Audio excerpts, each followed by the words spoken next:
ജോസ് തിയേറ്ററിലാണ് മഹാരാജ. ഗംഭീര സിനിമ എന്ന് പറഞ്ഞാൽ ഗംഭീര സിനിമയാണ് മഹാരാജ. 100,000 ആശംസകൾ മഹാരാജ സിനിമയ്ക്ക്.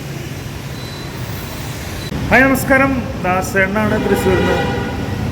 നിതിലൻ സ്വാമിനാഥൻ സംവിധാനം ചെയ്തൊരുക്കിയ അത്യുഗ്ര സിനിമയാണ് മഹാരാജ. നമ്മുടെ വിജയ് സേതുപതിയും അതുപോലെ തന്നെ അനുരാഗ് കശ്യപും ഗംഭീരമായി തകർത്തഭിനയിച്ച സിനിമയാണ് മഹാരാജ. എന്തൊരു സിനിമ, പറയാൻ വാക്കുകളില്ല കേട്ടോ. ഞാൻ ഒരിക്കലും ഇത്ര പ്രതീക്ഷിച്ചില്ല. അപ്പോൾ ഈ സിനിമയ്ക്ക് നല്ല അഭിപ്രായം വന്നിട്ടുണ്ട്. എന്നാലും ശരിക്കും പറയാൻ വെച്ചാൽ ഈ തിരക്കൊന്നും പോരാ. ഹൗസ്ഫുള്ളായിരുന്നു. തൃശ്ശൂർ ജോസിലാണ് ഇപ്പോൾ ഞാനുള്ളത്.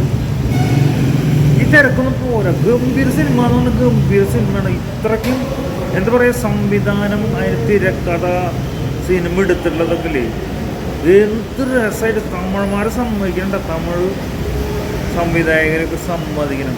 അതുപോലെ അനുരാഗ് കശ്യപ് എന്ന് പറഞ്ഞാൽ ബ്ലാക്ക് ഫ്രൈഡേ ഒക്കെ സംവിധാനം ചെയ്തിട്ടുള്ള ഫേമസ് ആയിട്ടുള്ളൊരു സംവിധായകനാണ്. അദ്ദേഹമാണ് സിനിമയിൽ വില്ലനായി അഭിനയിച്ചിട്ടുള്ളത്. ഗംഭീരമായിട്ട്. വിജയ് സേതുപതി എന്ന് പറഞ്ഞു കഴിഞ്ഞാൽ നമ്മുടെ ഏറ്റവും ഇഷ്ടപ്പെട്ട തമിഴ് നടനായി മാറുകയാണ്. എല്ലാവർക്കും അങ്ങനെയാണ്, ഒരുവിധം എല്ലാവർക്കും.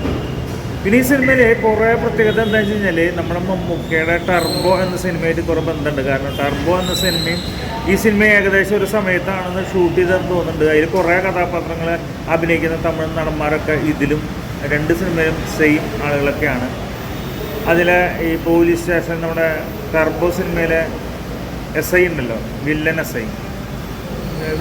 SIക്ക് പണി കൊടുക്കണ, പോലീസ് സ്റ്റേഷനിൽ ഇടി കിട്ടുന്ന ആ SI ഇതിൽ നല്ലൊരു SI ആയിട്ട്, നല്ലൊരു SI അല്ല, നല്ല റോള് അദ്ദേഹം ചെയ്തിട്ടുണ്ട് ഈ സിനിമയിൽ. അതേപോലെ തന്നെ ഈ വില്ലൻ്റെ വെട്രിവേൽ ഷൺമുഖത്തിൻ്റെ കൂടെ നിൽക്കുന്ന ഒരു രാഷ്ട്രീയക്കാരനായുള്ളൊരു വയസ്സായുള്ള വില്ലനായുള്ള, ഇവരെ കൂടെ നിൽക്കുന്ന ഒരു വില്ലനായിട്ടുള്ളൊരു രാഷ്ട്രീയക്കാരുണ്ടല്ലോ, ആള് സിനിമയിലുണ്ട്. അങ്ങനെ കുറേ പേര് സെയിം ആയിട്ട് ആ സിനിമയിൽ ഈ സിനിമയിലുണ്ട്. അതേ സമയത്തായിരുന്നു. അതുപോലെ ഈ പോലീസ് സ്റ്റേഷൻ ഇടിയൊക്കെ ഈ സിനിമയിൽ ഇടിയില്ല, പക്ഷെ അങ്ങനത്തെ സീനുകളൊക്കെ വരുന്നത് ഏകദേശം അതേപോലത്തെ സംഭവമായിട്ട് നമുക്ക് തോന്നും. എന്ത് സിനിമ, എന്ത് അഭിനയം. വിജയ് സേതുപതി എന്നൊന്നും പറയാൻ വാക്കുകളില്ല കേട്ടോ. ഒരു വേറെ ലെവൽ. മറ്റുള്ള നടന്മാരും തമിഴ് നടന്മാരും പോലെയല്ല, അത് വേറൊരു സംഭവം. ഇങ്ങനത്തെ റോൾ അഭിനയിക്കാൻ വിജയ് സേതുപതിക്ക് മാത്രം പറ്റുള്ളൂ എന്ന് പറഞ്ഞു കഴിഞ്ഞാൽ ലോകത്തിൽ, മലയാളത്തിലല്ല, തമിഴിലല്ല, ഹിന്ദിയിലല്ല, ഈ വക റോളുകൾ ചെയ്യാൻ വിജയ് സേതുപതി കഴിഞ്ഞിട്ടുള്ളതെന്ന് 100% ഉറപ്പ് പറയാൻ സാധിക്കും. ഗംഭീരമായതിൻ്റെ സിനിമ. എല്ലാവരും കൈയടിച്ചിട്ട് ഇറങ്ങിപ്പോകണം. ഒരു മലയാള സിനിമ കണ്ട് കൈയടിക്കുന്നതിനേക്കാളും കൂടുതൽ ആൾക്കാർ ഈ സിനിമ കണ്ട് കൈയടിച്ച് പോയിട്ടുണ്ട്. പക്ഷേ ഇത് ഫസ്റ്റ് ദിവസങ്ങളൊന്നും എനിക്ക് കാണാൻ സാധിച്ചില്ല എന്നുള്ളത് വലിയ വിഷമമുണ്ടായിരുന്നു. എന്തായാലും ജോസ് തിയേറ്ററിൽ ഈ സിനിമ അഭിമാനത്തോടെ കണ്ടിറങ്ങാൻ സാധിച്ചു. നല്ലൊരു റിവ്യൂ, അതായത് നല്ല റിവ്യൂ എന്ന് പറഞ്ഞാൽ നന്നായിട്ട് പറഞ്ഞു എന്നല്ല ഞാൻ പറയാൻ പറ്റുന്നതല്ല ഞാൻ പറഞ്ഞത്. നല്ലൊരു സിനിമ കണ്ടിട്ട് നമുക്കൊരു സന്തോഷം കൊണ്ട് ചെയ്യുന്നൊരു എന്താ പറയുക, ഒരു വീഡിയോ തന്നെ ആകട്ടെ എന്ന് വിചാരിച്ചിട്ടാണ്. ഇവിടെ എല്ലാവരും തിക്കുന്നവർക്കും ലഹളമായതിൻ്റെ അടിയിലേ, അതായത് ജോസിൻ്റെ താഴെ കാർ പാർക്കിങ്ങും ബൈക്ക് പാർക്കിങ്ങും ഒക്കെയാണ്. തിക്കുന്നവർക്ക് ശിവരാത്രി വിളക്കതിൻ്റെ ഉള്ളിൽ. അപ്പോൾ ആ ശിവരാത്രി വിളക്ക്, ആ തിക്കുന്നവരൊക്കെ കഴിയാൻ വേണ്ടിയിട്ട് കാത്തിരുന്നതാണ്. അപ്പോൾ ഞാൻ അവിടെ ഒരു ചെയറിൽ ഇരുന്നിട്ട് ഇങ്ങനെ പറയുകയാണ്.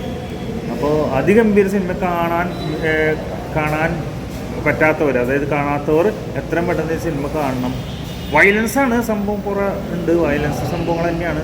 പക്ഷേ ഗംഭീര വയലൻസ് എന്ന് പറഞ്ഞാൽ നമുക്കറിയാം, തമിഴ് സിനിമകളിപ്പോൾ എല്ലാ ജയിലറായാലും മറ്റുള്ളതായാലും എല്ലാതും വയലൻസ്, ഇപ്പോൾ ടർബോ ഒക്കെ വയലൻസ് തന്നെയാണ്.